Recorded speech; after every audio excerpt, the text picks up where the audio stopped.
Ganapate Namaha. If we want to live below our means, we have great chance to reach financial freedom. In each and every thing is based on money. Money is the root cause for all the success. Money is root cause for all the failure. There is no world without money. Without money, there is no relationship in the world. In this way, money takes a most important role in one's life, whether to boost your income or to lose your income, whatever it may be. It is general phenomena. So, taking these and collecting this material, today I want to discuss live beneath your means. Let us go after prayer. Japa kusuma sankasham kashyapeyam mahadyutim tamorim sarva papagnam pranatosmi divakaram. If you live below your means, you have a great chance to reach financial freedom. In fact, it is the biggest predictor of your financial success. But you don't have to commit to frugal living to make it happen. So, how do we strike that balance between living the life if we want to live while also reaching financial independence? There are two areas of spending you need to focus on in order to live below your means while still enjoying life. What is living below your means? Question, answer. Living below your means is when you spend less than what you make. In other words, you have money left over at the end of the month. You are not living paycheck to paycheck. You are not having to go into more debt to pay for your living expenses. Money that is spent can't go towards building your net worth. Once it's out the door, it's not there to go towards saving money, investing, or paying off debt.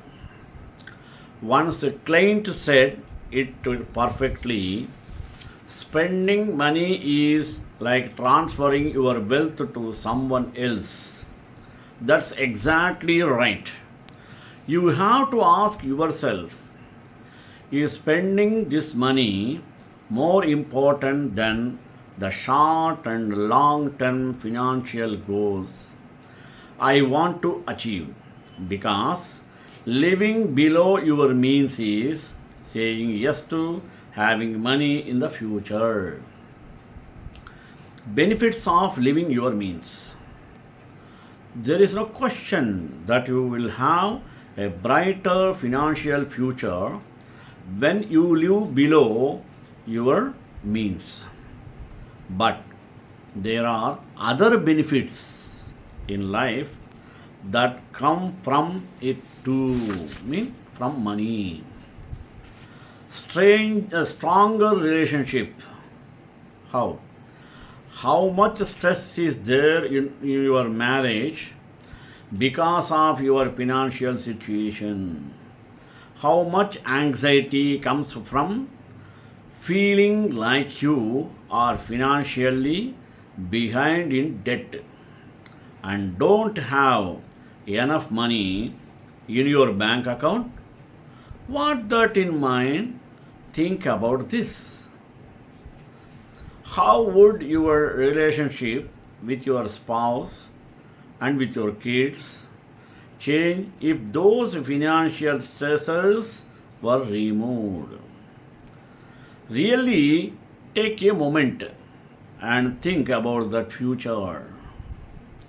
When you are in control of your money and working on it together, you will have a stronger marriage and better relationships with your kids.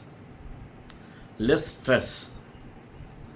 This may seem unreasonable to anyone who believes in retail therapy, but living below your means can actually reduce your stress. The temporary high of the new flashy object goes away when the bill comes and you experience the stress of trying to juggle your bills to match when you get paid. That's no fun at all. I have worked with clients on it, and they often regret the purchases in retrospect. They with their had made different choices in the past. Another, waiting to buy things leads to greater fulfillment. Correct or not? How excited were you the last time you planned a vacation, even if it was 3 to 6 months away? How excited were you the week before you were scheduled to leave? This is called the anticipation period, and it's pretty awesome. It's that amazing feeling you have when you know something great is coming in the future. Yes, it is true. Studies show that planning in advance actually enhances the experience at the time of event, but also the time leading up to it. In other words, buying what you want when you want, it gives a person the temporary great feeling, then a let down when it's all over. Conversely, saving up to buy something or taking a vacation provides these awesome endorphin popping feelings in the time leading up to it as well.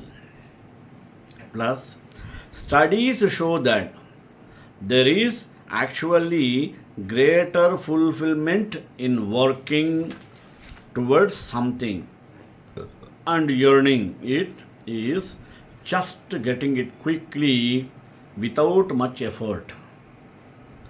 Live below your means and reach your financial goals to feel truly accomplished, fulfilled, and happier.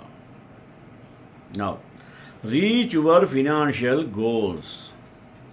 If you spend all of your income or more each month, there is absolutely no way you can achieve your long term goals with a deficit budget. Next, more career flexibility. It is always better if you can make more money, but it's not the be all end all. More money does not lead to job satisfaction. In fact, living above your means can create significant job stress and the pressure to jump to a new higher paying job, even if the quality of life is much worse and it's not something you want to do. When you live below your means, you can make more rational decisions about what career you want to carve out for yourself because you have a cushion between your income and your spending. You can be patient and wait for the right opportunity, the one that will advance your career on your terms and provide you with the quality of life you are looking for. Maybe it gives you the cushion to become self employed if that is of interest to you. Next, how to live below your means. The same question repeats. I am a big believer in making things simple. I could talk about budgeting for beginners or light creative ways to save money when talking about how to live before below your means. Don't get me wrong. Creating a budget is the most important one. Hi, I am the family budget expert, but ultimately, you only need to do two things well if you want to live as 1. Keep major purchases reasonable. 2. Track how often you spend money each month. Let us walk through these. Keep major purchases reasonable. You want to know how to live below your means. It starts by understanding how much you should spend on a big ticket items you buy. House, car, home improvement projects. These end up being large percentage of your monthly expenses or expenditure. For example, a mortgage payment for the typical family is 20 to 40% of income. Think about that range for a moment. This one financial decision can either eat up 20% or 40% of your budget. This one decision has a major impact on your family finances for years and years. If you keep your home purchase price to 2 to 3 lakhs, your household is gives income, you should be okay in the long run. Cars, on the other hand, are the biggest thing we buy that goes down in value over time. So, we need to be careful here.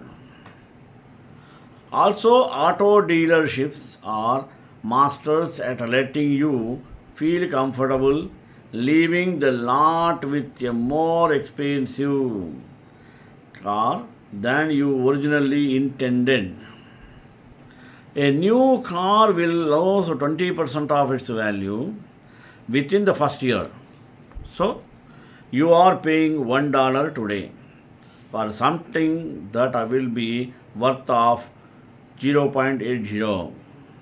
12 months car leases are not great either because you are basically renting a car and are committing to perpetual car payment. Some experts say to keep the value of your cars to 50% or less, say that the payment should be no more than 10% of your track home pack. Either ways minimize what you go spend on years if you can.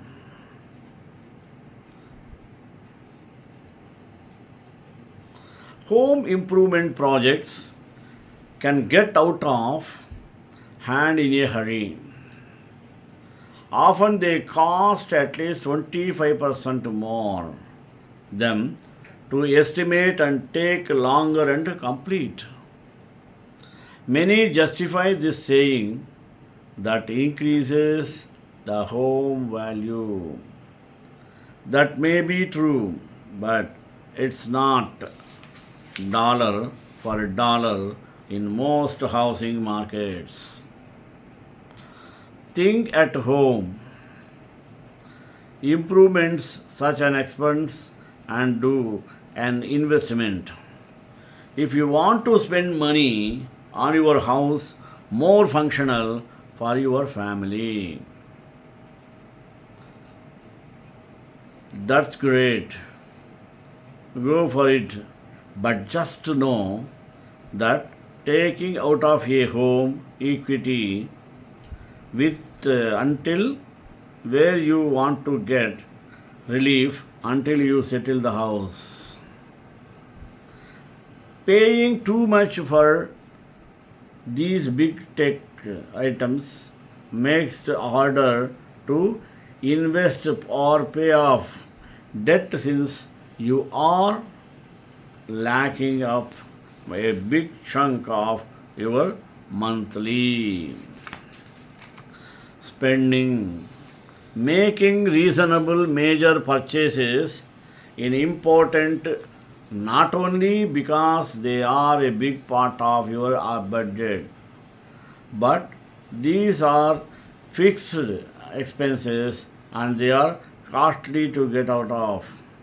Whether they give or not, this is different.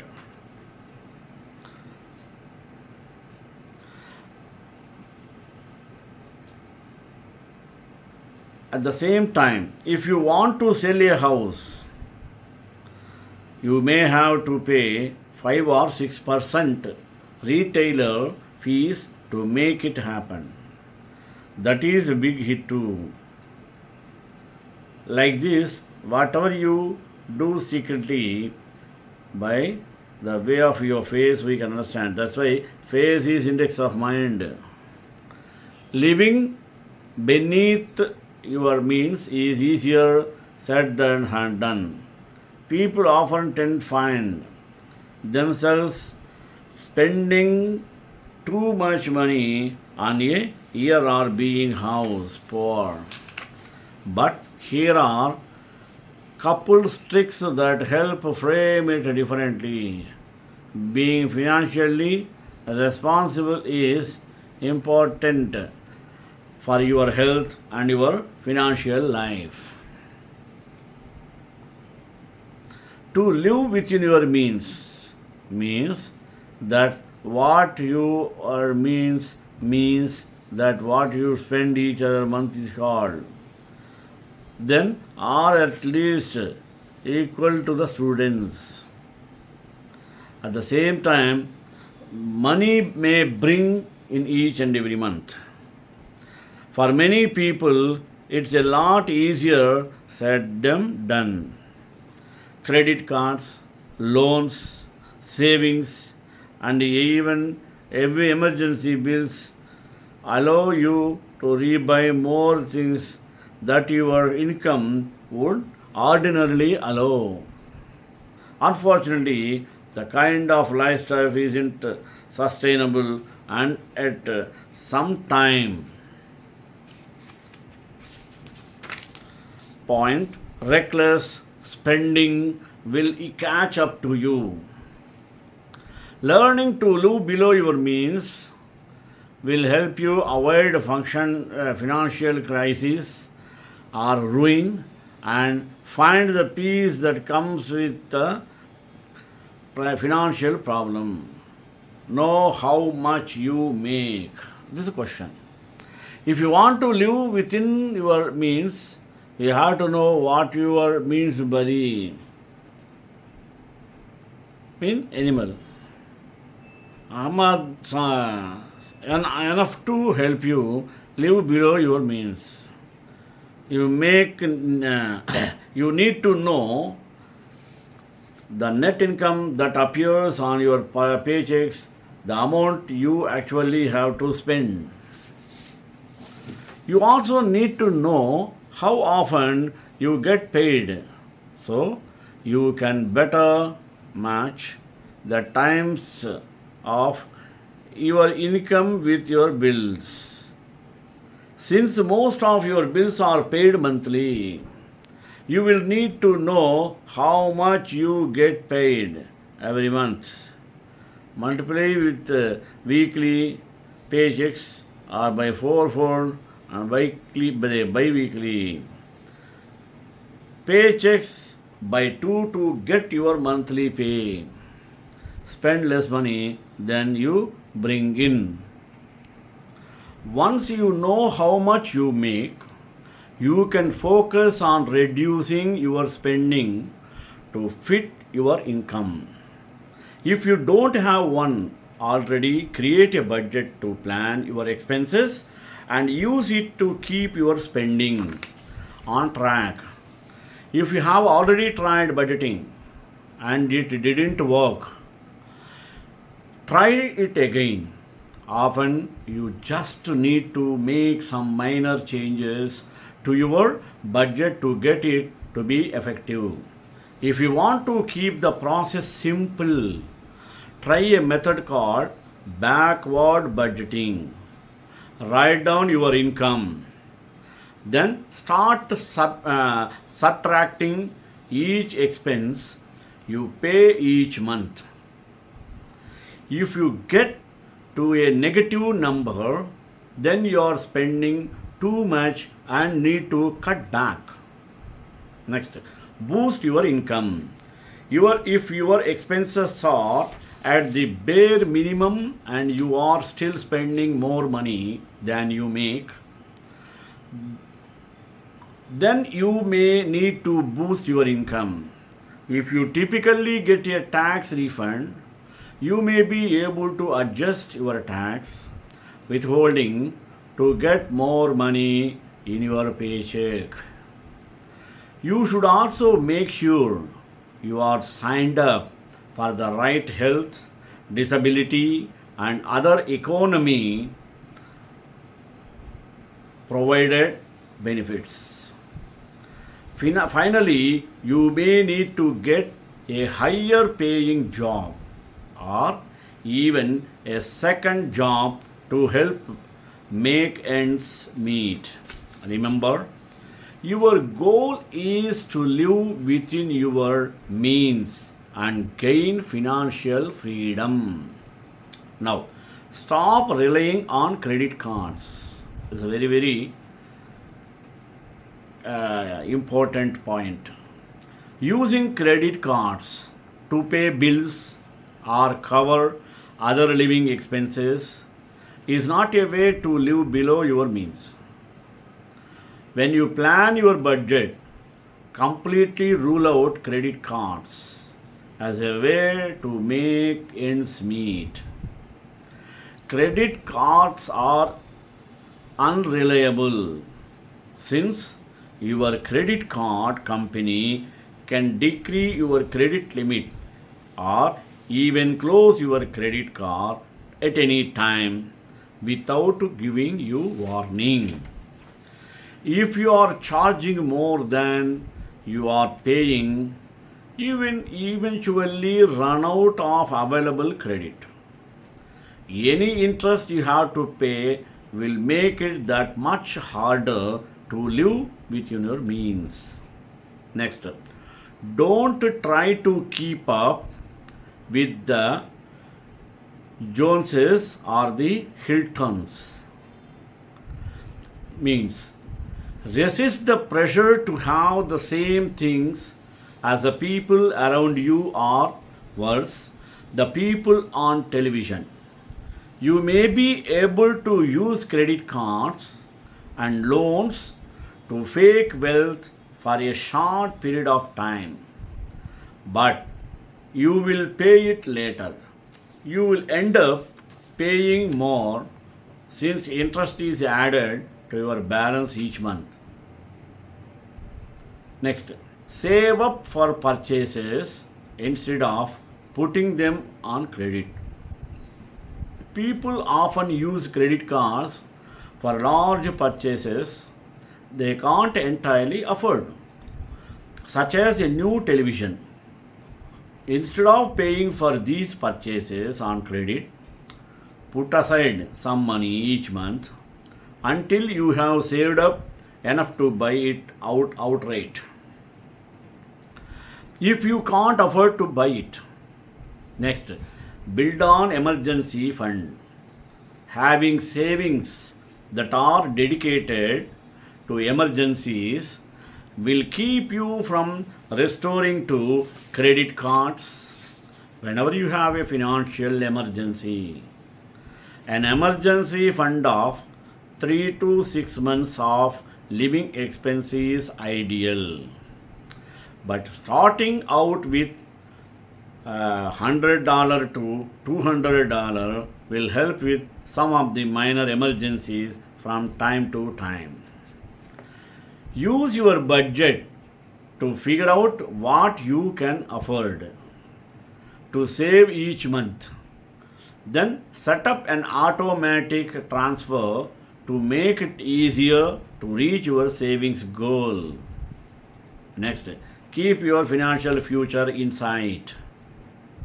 If you are accustomed to overspending, getting your budget back on track may sound overwhelming, but these simple first steps will help you make progress toward your goal of spending under what you make. From there, you can begin saving for your future instead of worrying about how to pay the bills. Keeping your major purchases within reasons gives you the best chance to live below your means. Think about it as if you were spending 100% cash and reframe the difference in cost between your two options to see what else you would rather do with that money. The easiest way to see this is to use a budgeting app that has all of your spending in one place. It includes your regular bills and fixed expenses, but also the one-off purchases. You can also literally count the line items on your statements too. In a family has about 100 or less transaction in a month, that's pretty good. It's about 3 swipes, online purchases, auto pays per day on average. But if we get up to 150 per month or more, then there is some work that can be done to cut back spending. After all, that's spending 5 lakhs per day or more. If spending is about 200 transactions per month, then we really need to dive in here. When I work with families, one of the exercises we work on is to forget about keeping track of how much is spent each day and to focus on how many times each day they spend money. That combined with the fact that banks are working in how much house you can afford. If you borrow what they say you can, you could end up house poor once home maintenance comes into play. What we are doing here is working on your spending habits, making you aware of how often you spend money each day, then give you a simple framework to track and improve. This is a much easier method to track during the day and can lead to a 25% or more reduction in daily spending without much effort and without feeling deprived. Now, Find a way to earn passive income. Passive income is a great way to increase your income, especially if you can't find anywhere to cut back on your expenses. Passive income is money you can earn without actively participating. Sometimes you may have to put time and energy into it upfront, but then earn passively afterward. Last and least, downsize your home. If your home takes up too much of your income, consider downsizing. Look at the big picture of what you spend on your home. Include the mortgage, real estate taxes, home insurance, and utility costs. When you create your budget, pay close attention to categories you spend the most money in each month. Prioritize your spending and cut back on the expenses that are not necessary. Shrekantai Kalyana Nidhanidram Sri Venkatanivasaaya Srinivasaaya Mangalam Mangalasasana Prayarmadacharya Brogame Sarvesha Burvai Racharye Satkruta Yastu Mangalam.